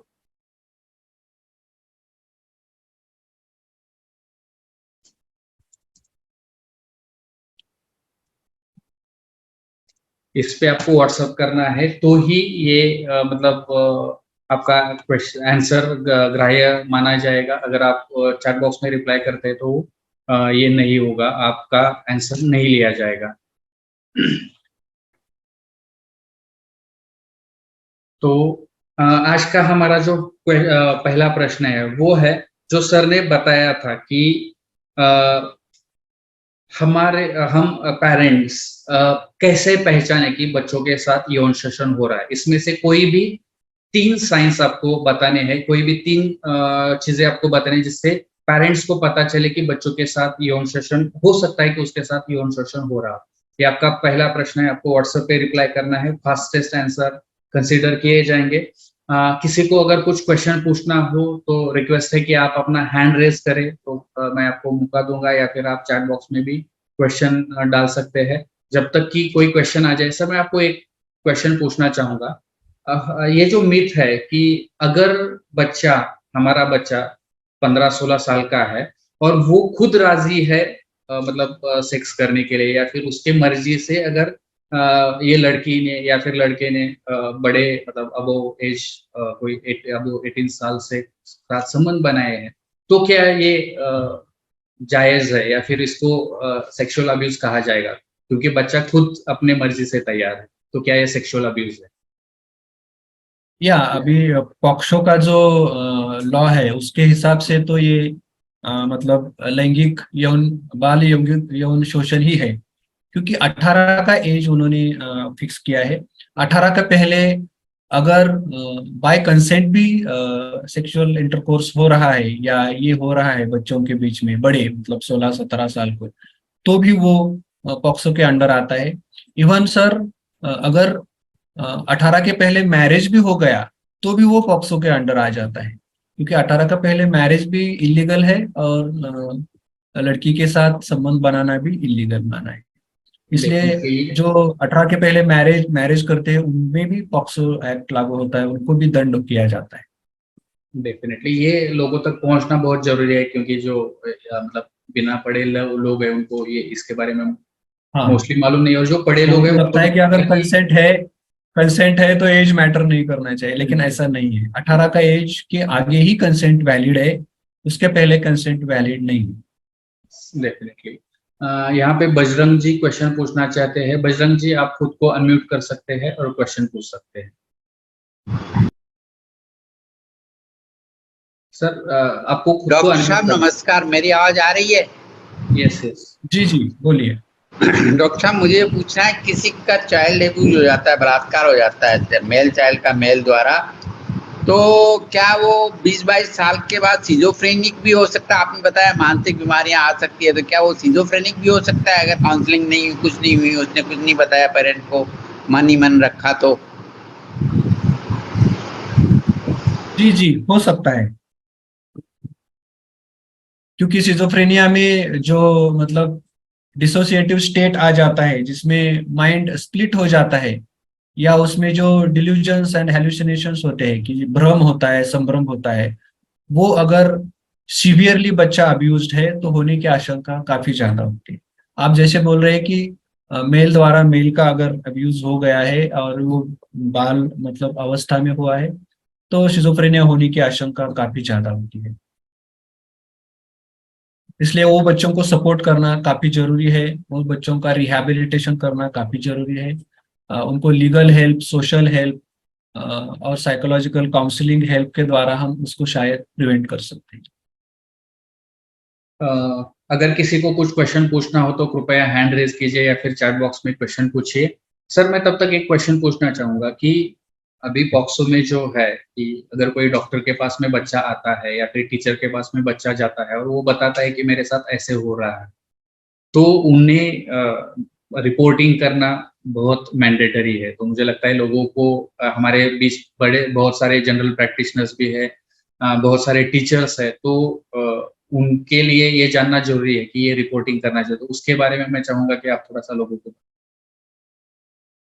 ये रिपोर्टिंग अगर कोई पेशेंट हमारे क्लिनिक में आ जाता है और हमें पेरेंट्स भी नहीं बताते और बच्चा भी नहीं बताता कि कुछ हुआ है, लेकिन अगर ये वहां पे जेनाइटल्स पे कुछ लीजन्स है या जेनाइटल्स पे कुछ इंजुरीज है, वहां पे सूजन है, वहां पे एविडेंस ऑफ कुछ मतलब अब्यूज है, तो हमें कंपलसरी और मैंडेटरी रिपोर्टिंग करना जरूरी होता है। अगर हमने नहीं किया तो वो काफी इलीगल होता है, हमारे ऊपर भी एक्शन हो सकता है, हमें भी जेल हो सकती है।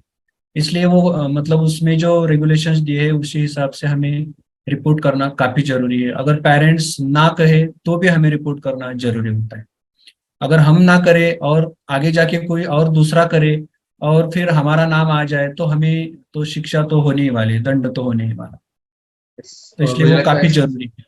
यस, और ये सिर्फ डॉक्टर्स के लिए नहीं है, पेरेंट्स के लिए भी। अगर पेरेंट्स को पता है कि पेरेंट्स के लिए भी चाइल्ड अब्यूज हुआ है और उन्होंने नहीं बताया तो उनके ऊपर भी एक्शन हो सकता है। अगर तो भी टीचर को एक्शन पता है, टीचर्स टीचर पे को भी। प्रिंसिपल को बताया है कि वो बच्चा जाकर बताता है यस, और अगर फिर वो रिपोर्टिंग नहीं करते तो उनके ऊपर भी एक्शन हो सकता है। मतलब जिसको बिल्कुल। भी पहली बार पता चले कि सेक्सुअल अब्यूज हुआ है तो उसको रिपोर्टिंग करना जरूरी है। अगर वो रिपोर्टिंग नहीं जरूरी। करता है और फिर ये बात उभर कर आती है तो उनके ऊपर एक्शन ली सकती है, वो भी लीगली उनके मतलब दंड हो सकता है या फिर कारावास की भी उसमें मतलब ये की गया है। तो ये जी जी। लोगों को लिए मुझे लगता है कि जानना जरूरी है। और किसी को कुछ क्वेश्चन पूछना हो तो कृपया क्वेश्चन पूछ सकते हैं।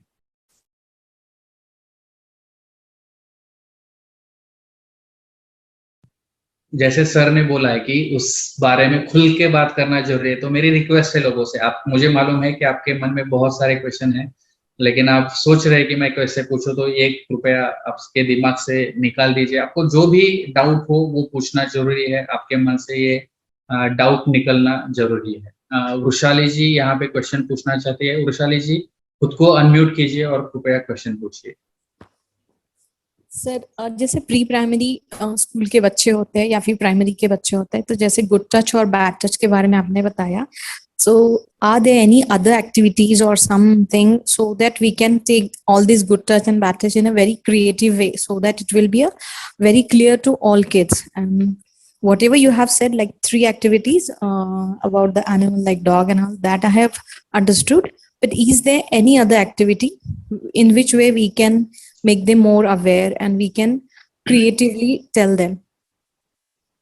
मैं यहाँ पे श्रोताओं के लिए ये क्वेश्चन रिपीट करना चाहूंगा कि मैम ने जो पूछा है कि अगर कोई मतलब बच्चे को हमें बताना है कि गुड टच और बैड टच या सुरक्षित स्पर्श और असुरक्षित स्पर्श या फिर अच्छा स्पर्श और बुरा स्पर्श, इनके बारे में अगर हमको बच्चों को बताना है, क्रिएटिवली बताना है, तो उसके लिए हम क्या बता सकते हैं या फिर एक्टिविटी कुछ कर सकते हैं क्या? तो सर प्लीज। जी। अ, अभी प्री प्राइमरी के जो बच्चे हैं वो बाय कार्टून्स और बाय मतलब एनिमल्स फिगर्स ये काफी ज्यादा मतलब कोरिलेट कर पाते हैं। वो ह्यूमन फिगर को कम कोरिलेट करते हैं। इसलिए अगर हमें भी कुछ उनको सिखाना है बैड टच और गुड टच के बारे में, तो उनको जो उनके जो फेवरेट मतलब कार्टून्स है, जैसे कि डोरेमोन है या फिर टॉम जेरी है या फिर उनके जो ईसाप नीति वाले स्टोरी है या अकबर बिरबल वाले स्टोरी है, उस स्टोरी में भी हम वो एजुकेशन को बढ़ावा दे सकते हैं। उसमें अगर कहाँ पे रेफरेंस आ जाता है निजी ऑर्गन का या प्राइवेट ऑर्गन का, तो हम उसके बारे में वहां पे इमीडिएटली बता सकते हैं कि ये भाई ये बच्चों ये है बैड टच और ये है गुड टच। जैसे हगिंग गुड टच है, शेक हैंड गुड टच है, एक दूसरे को गले लगाना गुड टच है। तो ऐसे एनिमल फिगर्स में हम दिखा सकते हैं। और दूसरी चीज बैड टच, जहाँ पे मतलब किसी के बैक पे कोई चाटा मार रहा है, या किसी को सेंटर पॉइंट को टच कर रहा है, किक मार रहा है, ऐसे बहुत सारे इमेजेस कार्टून्स में आ जाते हैं। वहां पे ऐसा लात दिखाएंगे और ये धमाका दिखाएंगे, तो ये है बैड टच बच्चों। तो इसी टाइप में हम बच्चों को काफी ऑडियो विजुअल टाइप में क्रिएटिवली बता सकते हैं। और जो सर ने बताया वैसे भी एनिमल्स का उदाहरण देके या फिर इमेजिनरी फिगर्स का मतलब एग्जाम्पल बता के वो हम उनको थोड़ा एक्सप्लेन कर सकते हैं, जो कि उनके वर्ड्स में नहीं बता सकते, वो हम कार्टून्स के माध्यम से या एनिमल फिगर्स के माध्यम से बता सकते हैं। मैं यहाँ पे थोड़ा सा ऐड करना चाहूंगा कि एक सिंपल जी। जो है स्विम सूट जो होता है, तो वो स्विम सूट का फिगर हम बता सकते हैं और लोगों को बता सकते हैं। एक तो गुड टच और बैड टच, मतलब सिंपल है कि गुड जो है जो हमें अच्छा लगे और बैड जो है जो हमें बुरा लगे।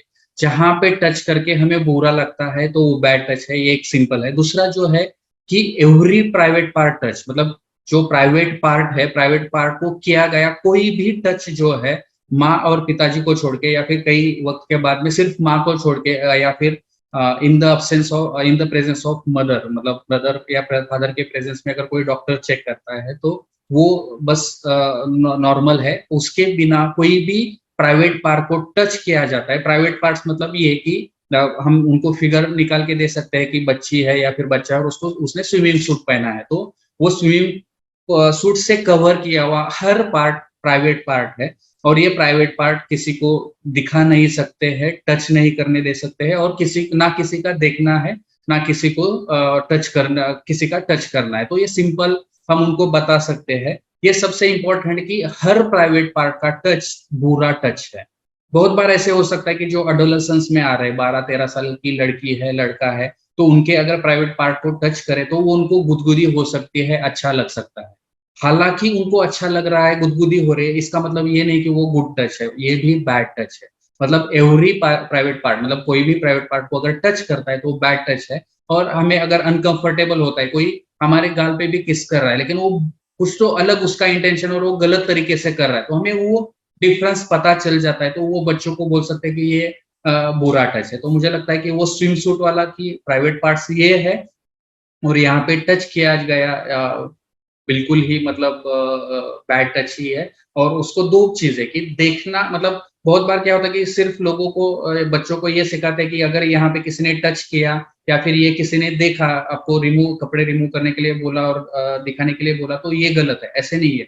अगर कोई अडल्ट उसके अपोजिट करता है कि वो अपने बॉडी पार्ट्स दिखाता है तो भी गलत है, या सेक्सुअल अब्यूज है। और अगर उसे टच करने के लिए बोलता है तो ये भी मतलब गलत है। और सबसे इम्पोर्टेंट, इसको फोटो निकालने के लिए ना बोले या फिर फोटो निकालने की परमिशन ना दे। बहुत बार ऐसे हुआ है कि उनके फोटो शूट किया गया है, उनका वीडियो रिकॉर्ड किया गया और बाद में वो व्हाट्सएप पे भेजेंगे, फेसबुक पे अपलोड करेंगे, ऐसे धमकियां देकर फिर उनके साथ यौन शोषण किया जाता है या फिर उनका उनका इस्तेमाल किया जाता है, फिर उनके साथ ये गलत बातें हो जाती है। तो मुझे लगता है ये अगर हम बच्चों को समझा देंगे तो वो बहुत अच्छे से बच्चों को समझाया जा सकता है। और बहुत सर ने जो बताया तो बहुत इंपॉर्टेंट है और बहुत अहम है कि कार्टून को यूज करके हम बताएंगे तो वो बच्चों को बहुत अच्छे से वो समझ में आ सकता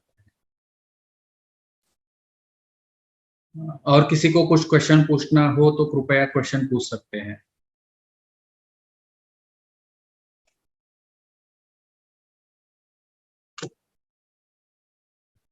ओके, तो अगर किसी का कुछ क्वेश्चन नहीं है तो हम थोड़ा सा एंड के तरफ जा रहे हैं। हम और एक दो क्वेश्चंस लेंगे, ऑडियंस के कुछ क्वेश्चंस हो तो। उससे पहले आज का जो क्विज है, क्विज का मैं दूसरा क्वेश्चन पूछना चाहूंगा कि हमें बच्चों को लैंगिक शोषण से बचाना है या फिर बच्चों को एक अच्छा एनवायरनमेंट देना है, तो उसके लिए हम क्या क्या कर सकते हैं। ऐसे कोई भी 3 पॉइंट्स आपको बताने हैं।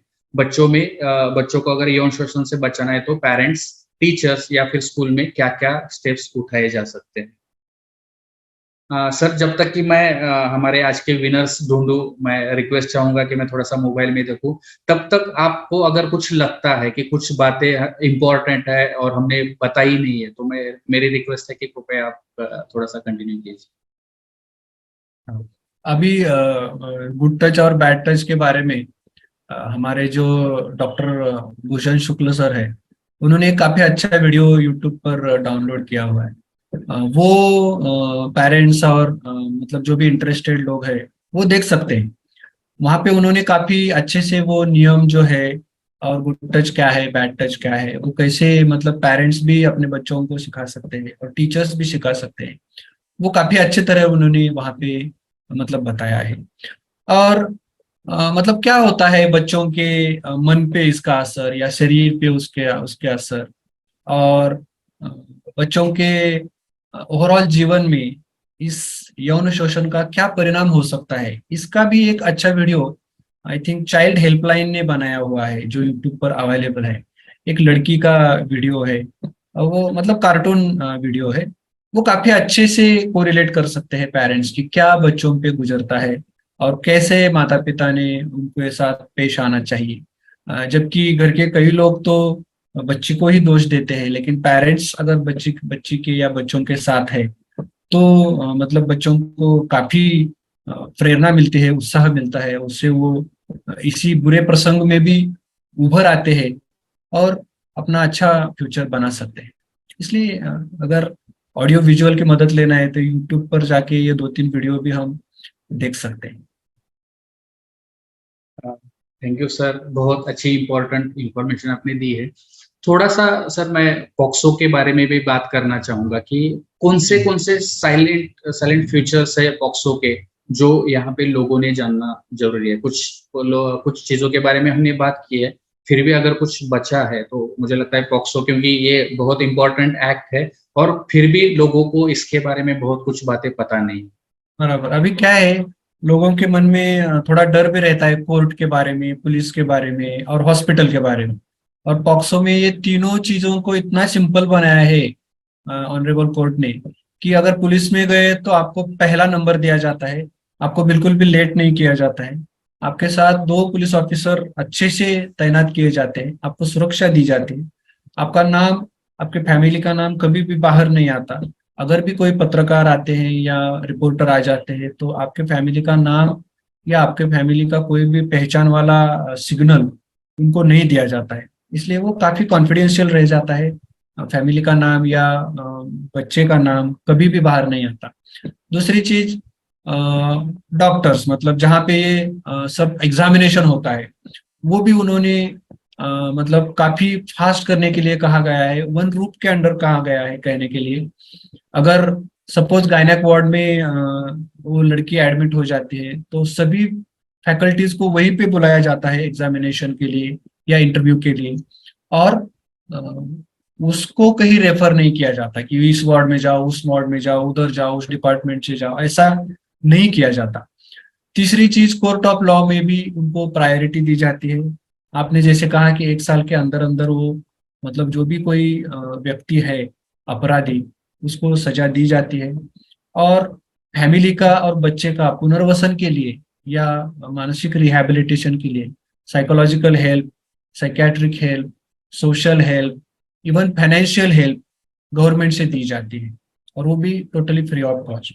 इसलिए ये जानना जरूरी है कि वो जो मतलब कोर्ट में जाने का जो पैसे का खर्चा है वो तो गवर्नमेंट ही उठाता है। एक्चुअली वो केस तो मूल मतलब गवर्नमेंट गुनहगार के खिलाफ लड़ती है। इवन कोर्ट में जो वकील होता है उसका भी फीस पेरेंट्स को भरना नहीं पड़ता है।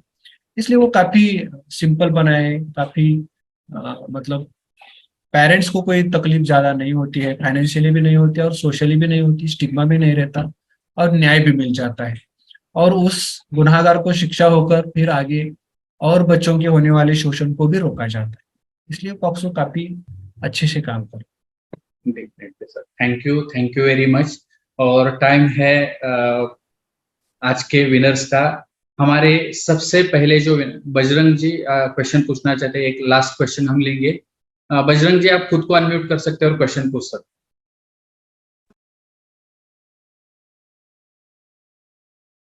के बारे में बात हो रही है तो जैसे कि टाइम लिमिट होती है, बच्चा पहले कुछ नहीं बोलता, मेजर होने के बाद अगर वो कंप्लेंट करना चाहे तो कर सकते हैं, यानी कुछ टाइम लिमिट है उसमें कि कब तक कंप्लेंट कर सकते हैं कब तक नहीं कर सकते हैं पॉक्सो में? बच्चे के साथ हुआ है उसका कोई टाइम लिमिट नहीं है, लेकिन 18 का एज उन्होंने दिया हुआ है। 18 के बाद फिर वो पॉक्सो में नहीं जाता, फिर आगे फिर वो दूसरे क्लॉजेस, दूसरे लॉज लागू हो जाते हैं उसमें। Thank you sir, thank you very much. आज के हमारे पहले जो विनर है वो है डॉक्टर अनिल कोपारडेकर। सर आपसे रिक्वेस्ट है कि कृपया आपका हैंड रेज कीजिए ताकि मैं आपको पिन कर सकूं। आपका वीडियो चालू कीजिए।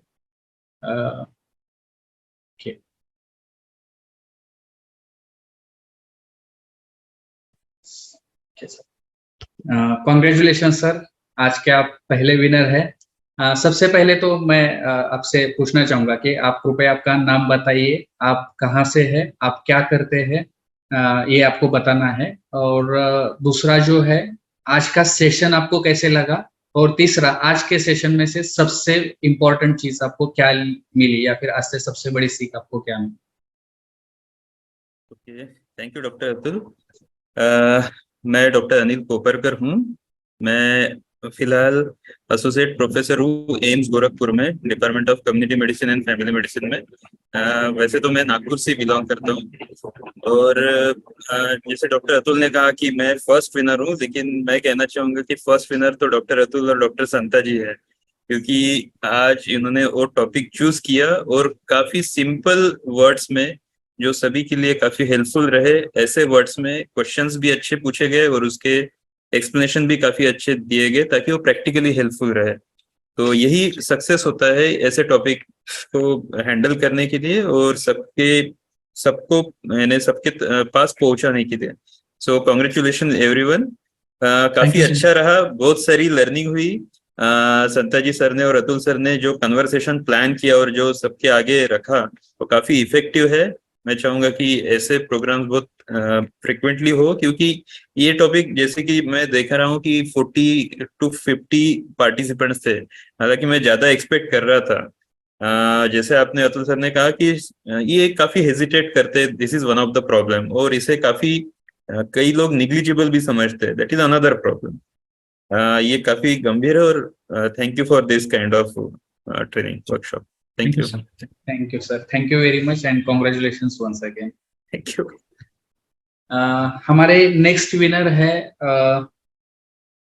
आशा ठक्कर जी। कृपया रिक्वेस्ट है कि आपका वीडियो चालू कीजिए, खुद को अनम्यूट कीजिए। कॉन्ग्रेचुलेशंस मैम, आप सेकंड विनर है आज के। सेम 3 क्वेश्चंस, आपका नाम बताइए, आप कहाँ से है, आप क्या करते हैं वो बताइए। दूसरा प्रश्न, आज का सेशन आपको कैसे लगा, और तीसरा प्रश्न, आज के सेशन में से सबसे इम्पोर्टेंट सीख आपको क्या मिली, या फिर नई लर्निंग आपके लिए क्या है। सभी को नमस्ते। मैं साइकाइट्रिस्ट हूँ गोवा में, तो वो जो मैंने क्विज जीती है वो कोई बड़ी बात नहीं है, लेकिन फिर भी अच्छा लगा। और जैसे डॉक्टर अनिल ने पहले बताया कि आज का टॉक बहुत ही सिंपल रहा, मतलब किसी को भी समझने के लिए बहुत ही आसान है। मेरा एक पेरेंट्स का ग्रुप है, तो थोड़ा सा मैं पहले अलर्ट या अवेयर रहती तो ये लिंक शायद मैं उस ग्रुप पर शेयर करके वो पेरेंट्स भी जुड़ पाते इस सेशन में, लेकिन अगली बार मैं थोड़ा और अलर्ट और अवेयर रहूंगी इस बारे में। और बाकी मुझे जो अच्छा लगा, जो डॉक्टर साहब ने बताया कि साइंस क्या है और कैसे हम प्रोटेक्ट कर सकते हैं, तो बहुत ही सिंपल 1 2 3 4 5 जैसे उन्होंने एक्शन पॉइंट्स या साइंस बताए, तो वो समझने भी बहुत आसान थे और पेरेंट्स के लिए इम्प्लीमेंट करने के लिए भी बहुत आसान थे। तो वो भी मुझे डॉक्टर संता जी बहुत अच्छा लगा। और बस इतना ही फिलहाल आज के लिए। But it was really nice knowing both of you. I am seeing this show for the first time and I will continue seeing them and showing them to my other acquaintances. Thank you so much. I had a nice evening. Thank you ma'am. और आपने जैसे बोला कि इसका YouTube link हम बाद में बनाते हैं, हम इसको डाउनलोड करके YouTube पे अपलोड भी करते हैं, तो डेफिनेटली वो लिंक मैं आपके साथ शेयर करूंगा। आप जो आप बोल रहे हैं आपका ग्रुप है, तो पेरेंट्स के ग्रुप के साथ या पेशेंट्स के ग्रुप के साथ डेफिनेटली आप उसको शेयर कर सकते हैं ताकि वो भी इसको मतलब बाद में सुन सकते हैं। Thank you very much. अच्छा, और एक डॉक्टर संता जी, आपने जो YouTube लिंक्स के बारे में बताया, अगर वो लिंक्स हमें मिले, वो नाम सॉरी मैंने मिस कर दिए जी, आपने जो बताया, तो बाद में जब भी आप मिल सकते हैं तो फिर हम दूसरों के साथ भी शेयर कर सकते हैं। Thank you Yes, very ma'am, much. yes. Thank you ma'am, thank you very much. आज के हमारे तीसरे विनर है वृषाली जी. वृषाली, आप अगर सुन पा रहे तो कृपया हैंड रेज कीजिए ताकि मैं आपको पिन कर सकूं. मैम, आपका वीडियो चालू कीजिए, खुद को अनम्यूट कीजिए, आपको मौका दिया गया है अनम्यूट करने के लिए. सेम 3 क्वेश्चंस आपके लिए. सबसे पहले तो कॉन्ग्रेचुलेशंस, और आप तीसरे विनर है आज के. तो सेम 3 क्वेश्चंस. आपका नाम बताइए, आप कहाँ से है, आप क्या करते हैं ये बताइए. दूसरा प्रश्न, आपको आज का सेशन कैसे लगा. और तीसरा जो क्वेश्चन है, आप आज के सेशन में से सबसे बड़ी सीख आपको क्या मिली, या फिर नई लर्निंग आपके लिए क्या. Okay. My name is Vrishali Gawande. I'm from Amaravati. Actually, I'm having my pre-primary school and daycare. Earlier, I was working in Mumbai, but now I have settled down in Amaravati, which is near to Nagpur. So, being a pre-primary school owner, I had these kids who are having like learning disabilities or autism. So, through that one, Pinky Shaman only, I got connected with you. And today's session was wonderful. I got so many things. And basically, I'm also a very shy and introvert person. So earlier, many times I have seen such things had happened. I have seen in my childhood also. But hardly we had a talk about that one. So today's learning from this session is we should be more aware. We should just be open-minded and we should talk freely among the kids also and among the other society members also. So that was a wonderful experience for me I had today. Thank you so much. Thank you very much and congratulations once again. जो हमारे speaker थे उनके लिए बहुत सारी बधाइयाँ. हमारे तीनों से जो विनर्स है उन्होंने ऑलरेडी उनको बधाइयाँ दी हुई है या फिर उनके बारे में बात की है. मैं चाहूंगा कि जितने भी सारे जो यहाँ पे ऑडियंस है उनसे रिक्वेस्ट है कि सर के लिए स्पेशल थैंक्स. अगर आपको आज का सेशन डेफिनेटली अच्छा लगा ही है तो थोड़े से स्पेशल एफर्ट, हम सर ने इतने एफर्ट्स लिए तो मैं चाहूंगा कि आप थोड़ा सा एफर्ट्स ले और सर के लिए थैंक यू फ्लड होना चाहिए यहाँ पे चैट बॉक्स में. सबसे रिक्वेस्ट है, मैं थोड़ा सा चैट अनेबल कर देता हूँ, तो रिक्वेस्ट है कि सब सर के लिए थैंक यू बोले.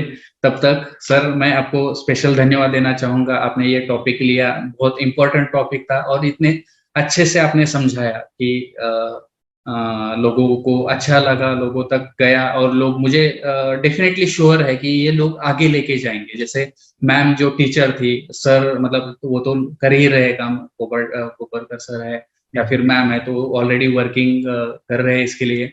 जो हमारे बाकी सारे पेरेंट्स है, ग्रुप टीचर्स है या फिर और जो लोग जुड़े हुए हैं, तो डेफिनेटली ये लोगों तक लेके जाएंगे.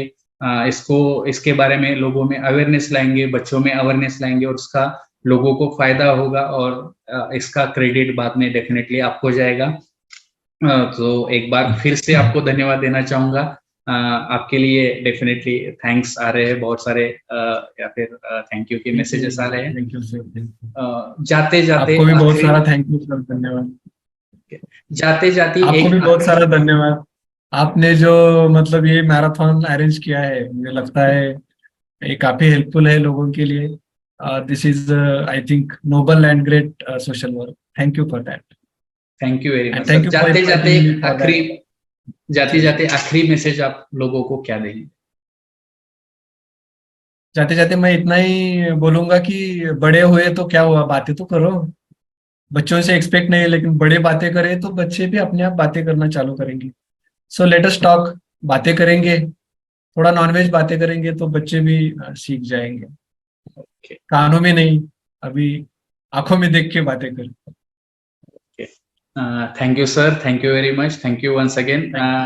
आज के जो सभी पार्टिसिपेंट्स हैं उनको मैं धन्यवाद देना चाहूंगा. सभी ऑडियंस को धन्यवाद देना चाहूंगा. जो एक्टिवली पार्टिसिपेट हुए क्विज में उन सभी को मैं धन्यवाद देना चाहूंगा. और इसी के साथ मिलेंगे अगले महीने में एक नए टॉपिक के साथ. तब तक goodbye, take care and good night. Thank you sir, thank you very much. Sir, thank you.